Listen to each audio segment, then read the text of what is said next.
علی کے گھر کی طرف ہے نظر زمانے کی، خبر جو پائی ہے مولا حسن کے آنے کی۔ بسم اللہ الرحمن الرحیم۔ 15 رمضان المبارک کا برکتوں سے بھرپور وہ دن کہ جب 3 ہجری کو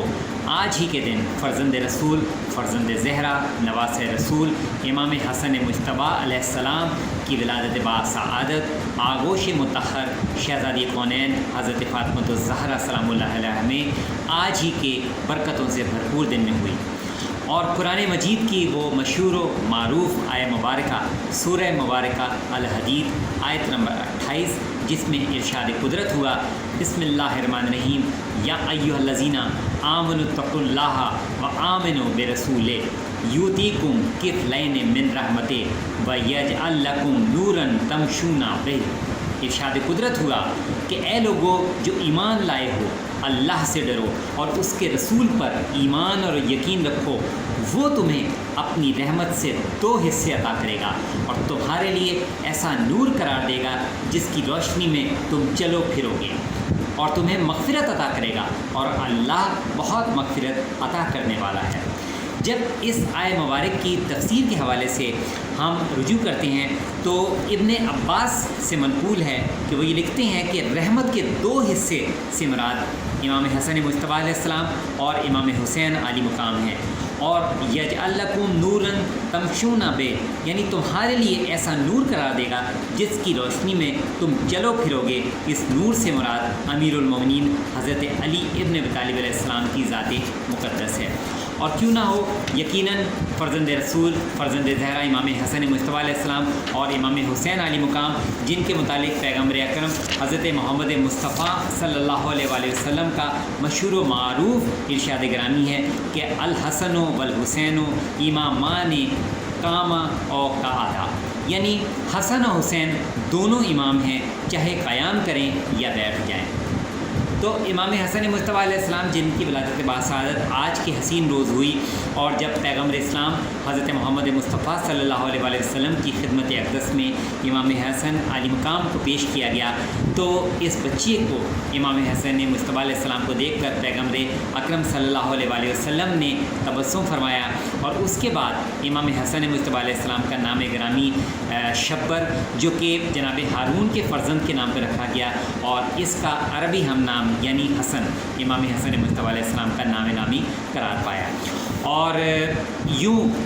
جناب ام الفضل کی وہ خواب، ان کا وہ خواب جو کہ انہوں نے پیغمبر اکرم صلی اللہ علیہ وآلہ وسلم سے بیان کیا تھا کہ اے خدا کے رسول، میں نے خواب میں یہ منظر دیکھا ہے کہ جیسے آپ کے جسم مطہر کا ایک ٹکڑا میری گود میں رکھا گیا ہے، اور پیغمبر اکرم نے یہ ارشاد فرمایا تھا کہ ان قریب میری بیٹی فاطمہ زہرا کے یہاں ایک فرزند پیدا ہوگا جو آپ کی آغوش میں آئے گا۔ اور اسی طرح سے امام حسن مجتبیٰ علیہ السلام کی جب ولادت باسعادت ہوئی تو پیغمبر اسلام نے اس بچے کو جناب ام الفضل کی خدمت میں پیش کیا، اور یوں جناب ام الفضل کی خواب کی تعبیر قرار پائی۔ تو پیغمبر اسلام حضرت محمد مصطفیٰ صلی اللہ علیہ وسلم کا ارشاد گرامی کہ حسن اور حسین دونوں امام ہیں، چاہے قیام کریں چاہے وہ بیٹھ جائیں۔ تو امام حسن مجتبیٰ علیہ السلام کی جب شخصیت مطہر کی جانب ہم نگاہ کرتے ہیں تو یوں تو وہ تمام الہی اوصاف جو کہ بحیثیت امام ہر امام کی ذات اقدس میں ہمیں دکھائی دیتے ہیں، چاہے وہ صبر و تحمل ہو، برداشت ہو، چاہے وہ شجاعت ہو، چاہے وہ بردباری ہو، مگر امام حسن مجتبیٰ علیہ السلام کی شخصیت کا وہ گراں قدر ترین پہلو جو کہ میں سمجھتا ہوں کہ آج ہمارے معاشرے کے لیے لائق پیروی ہے، وہ ہے امام حسن مجتبیٰ علیہ السلام کی شخصیت میں تہذیب اور شائستگی، تحمل، برداشت، بردباری۔ آج ہمارے معاشرے میں سب سے بڑا المیہ یہی ہے کہ نان ٹالرنس، ہماری عدم برداشت، دوسرے کی بات کو غور سے نہ سننا اور دوسرے کی بات کو برداشت نہ کرنا۔ اب اب دیکھیے جب امام حسن مصطفیٰ علیہ السلام سے جب کوئی گستاخی سے بھی پیش آتا ہے، جب ان کی کوئی بے توقیری بھی کرتا ہے، تو جواب میں امام حسن مصطفیٰ علیہ السلام کیا کرتے ہیں؟ اس کی فیاضی کرتے ہیں، اس کی ضیافت کرتے ہیں، اس کے ساتھ اتنا عمدہ ترین حسن سلوک کرتے ہیں کہ وہ اپنے ذات میں نہ صرف شرمندہ ہو جاتا ہے بلکہ اپنے رویے پر شرمندگی کا بھی اظہار کرتا ہے، اور اس کے بعد جب وہ وہاں سے رخصت ہوتا ہے تو بارگاہ امام حسن مصطفیٰ علیہ السلام اور ان کے ساتھیوں سے تحفے تحائف وصول کر کے جاتا ہے، اور یوں امام حسن مصطفیٰ علیہ السلام نے اپنے جد امجد پیغام اسلام حضرت محمد مصطفیٰ صلی اللہ علیہ وآلہ وسلم کی بہترین تہذیب محمد و آل محمد کا اظہار فرمایا۔ مگر یہاں اس کے ساتھ ساتھ چونکہ ماہ رمضان المبارک ہے تو میں یہاں امام حسن مصطفیٰ علیہ السلام کے جود و سخا کے حوالے سے ایک مختصر سا واقعہ پیش کر کے دعا کرنے کی سعادت حاصل کروں گا کہ ایک شخص امام حسن کی خدمت میں حاضر ہوا اور اس نے کہا کہ اے فرزند رسول، آپ کو اس ذات برحق کا واسطہ جس نے آپ کو فضل و شرف اور انعام و اکرام سے نوازا ہے، میں آپ کی خدمت میں ایک ایسے دشمن کی فریاد لے کر آئے ہوں جو کہ بہت ہی ظالم اور بیداد کرنے والا ہے، نہ وہ کسی بزرگ کا احترام کرتا ہے اور نہ ہی چھوٹوں پر اس سے رحم آتا ہے۔ امام حسن مصطفیٰ علیہ السلام جو کہ اس وقت ایک تکیہ سے ٹیک لگائے ہوئے تھے، یہ بات سن کر فوراً اپنی جگہ سے بیٹھے اور اس سے پوچھا کہ وہ تیرا دشمن کون ہے جس کے بارے میں تو فریاد کر رہا ہے؟ تو اس نے کہا کہ فقر و تنگ دستی۔ تو امام حسن مصطفیٰ علیہ السلام نے فوراً اپنے خادم کو حکم دیا کہ جو مال و دولت موجود ہے اس کو حاضر کرو۔ تو امام حسن کے خادم نے اسی وقت 5000 درہم پیش کیے۔ امام حسن مصطفیٰ علیہ السلام نے پورے کے پورے وہ اس ضرورت مند اس سائل کو پیش کر دیے، اور یہ بھی کہا کہ دیکھو اس ذات کی قسم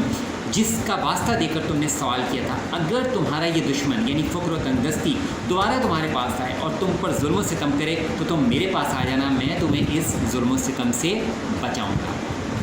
اس امام حسن مصطفیٰ علیہ السلام کے جود و سخا سے بھرپور واقعے کے بعد میں یہ دعا کرتا ہوں ماہ رمضان المبارک کے برکتوں سے بھرپور ایام میں کہ خداوند عالم تمام مسلمانان عالم کو امام حسن مصطفیٰ علیہ السلام کی شخصیت کے سب سے گراں قدر پہلو یعنی شائستگی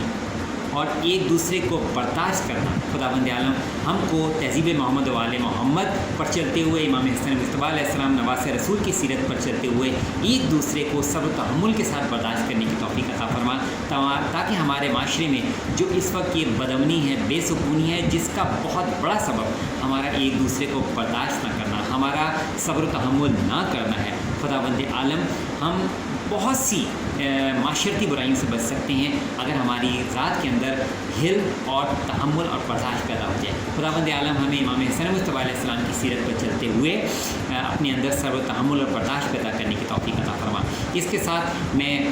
i72 نیوز اور ندبہ ٹی وی جن کے توسط سے یہ پیغامات کا تسلسل جاری ہے، میں ان کے معاونین کے لیے دعا گو ہوں، اور تمام سننے اور دیکھنے والے جو ان پیغامات کو دیکھ رہے ہیں، سن رہے ہیں اور آگے منتقل کر رہے ہیں، آپ سب کے لیے دعا گو ہوں۔ خداوند عالم آپ سب کو اپنی زمان میں رکھے اور آپ سب کو امن و سکون کے ساتھ رکھے۔ بحق ظاہرہ و بیہا و بالہا و بنیہا ربنا تقبل منا انک انت السمیع العلیم۔ اللہم صلی علی محمد و آل محمد و عجل فرجہم۔